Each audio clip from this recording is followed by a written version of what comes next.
करेंगे what is the major difference between acne and pimple. लोग बोलते हैं कि दोनों सेम ही है बट दोनों बहुत डिफरेंस है। मैंने already hi guys, welcome back to my channel. This is your girl Annie and welcome to yet another video. I hope आप सब सही होंगे, अच्छे होंगे और अपने घर में बिल्कुल सही होंगे। तो आज के वीडियो में हम बात करेंगे what is the major difference between acne and pimple. लोग बोलते हैं कि दोनों सेम ही है बट दोनों बहुत डिफरेंस है। मैंने ऑलरेडी थंबनेल में भी ये मेंशन किया है एंड डिस्क्रिप्शन में भी मेंशन है, टाइटल में भी मेंशन है कि there is difference between acne and pimple. लोग बोलते हैं दोनों दोनों के लिए लोग सेम ही बात बोलते हैं, यार ये एक्ने भी है पिंपल भी है।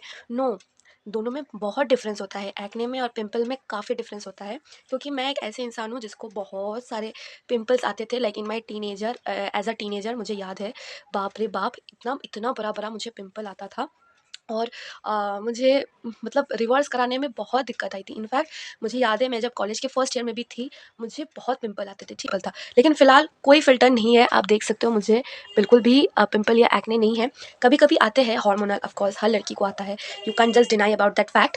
क्योंकि जब आपके मेंस्ट्रुअल साइकिल के अकॉर्डिंग आपका जब हार्मोनल इम्बैलेंस होता है तो आपको एक्ने आते ही है, मुझे भी आते हैं, हर किसी को आता है। लेकिन और लेकिन हमेशा मुझे एक्ने या पिंपल्स नहीं आते। So today's topic is how acne and pimple are different from each other. मैंने यहाँ पे एक कॉपी में छोटा सा चार्ट में लिखा हुआ है ताकि मैं भूल ना जाऊँ। There are total of 5 to 6 points, बहुत छोटा छोटा मैंने लिखा है ताकि मैं आपको एक्सप्लेन कर पाऊँ कि क्या है। मैंने थोड़ा शॉर्ट में मेडिकल टर्म में लिख लिया, मैं आपको बताऊंगी कि होता क्या है। तो फर्स्ट, एक्ने क्या होता है, ठीक है। एक्ने एक क्रॉनिक कंडीशन होता है, ठीक है। अब क्रॉनिक कंडीशन क्या है? ऐसा कंडीशन जो स्टे करता है, हुआ चला गया ऐसा नहीं। और पिंपल क्या होता है? वो शॉर्ट टर्म होता है, आता है, ठीक है, आता है कुछ दिनों, एक दिन दो दिन रहता है। अगर आप उसको ट्रीट करते हो तो वो चला जाता है एकदम ही, इट वैनिशेस अवे। लेकिन एक्ने क्या होता है? वो एक क्रॉनिक कंडीशन होता है। एक्ने के अंदर, अब दूसरा पॉइंट में हम जाते हैं, ठीक है। एक्ने के अंदर काफ़ी सारे अंडरलाइन कंडीशंस होते हैं। लाइक आपको एक्ने हो रहा है मतलब सिर्फ एक्ने नहीं हो रहा है, एक्ने में भी बहुत सारे अंडरलाइन कंडीशंस होते हैं कि आपको एक्ने क्यों हो रहा है। आपके इनफैक्ट आपके एक्ने होने का जो पोजीशन है, अगर यहाँ पे हो रहा है या फिर यहाँ पे या फिर यहाँ पे, उसका भी अलग अलग रीज़न है। मैं सोच रही हूँ उसके ऊपर भी एक वीडियो शूट करूँगी कि how your acne tells you about your body. मैं उसका भी एक वीडियो शूट करूँगी, मैं वो भी अपने चैनल पर डाल दूँगी कि how acne defines your body condition at present. तो आप, मैं जब डालूंगी आप उसे भी चेक कर देना। For that make sure to subscribe to my channel. आप सब्सक्राइब कर दे तो आपको मिल जाएगा वो भी।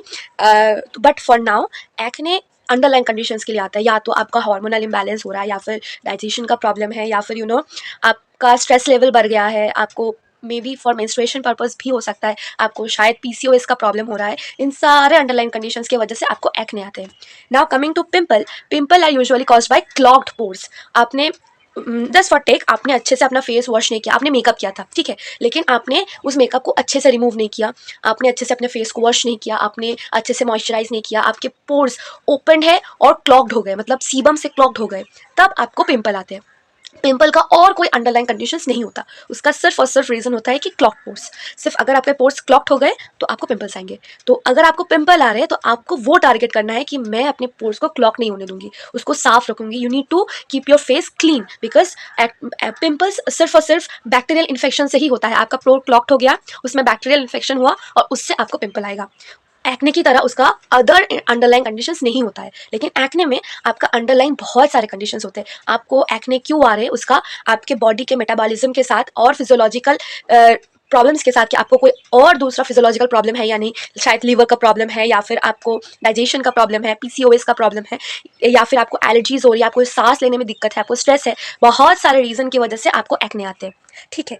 अब तीसरे पॉइंट पे जाते हैं, वो है कि एक्ने क्या होता है ना। एक्ने आपका जो स्पेस है वो काफ़ी ज़्यादा ऑकर करता है। सिर्फ एक जगह पे आपको एक्ने आ रहा है इसका मतलब सिर्फ वहीं पे वो होगा, ऐसा नहीं है। एक्ने क्या होता है, धीरे धीरे it takes a larger portion, like पूरा ये पोर्शन या फिर पूरा ये पोर्शन या फिर पूरा ये पोर्शन, सिर्फ एक जगह पे वो सीमित नहीं रहता है, वो फैलता रहता है।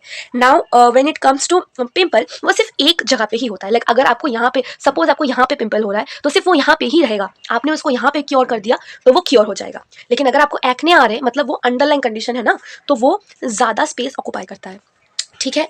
Now when it comes to scars, अब स्कार्स का बहुत बहुत दिक्कत रहता है लोग को स्कार्स रह जाते हैं। मुझे जिस किस्म का मेरी एक्ने प्रोन स्किन है ना, अब तक तो शायद स्कार्स में भर चुका। एक्ने में आपको स्कार्स आते हैं, पिंपल में नहीं आते, ठीक है।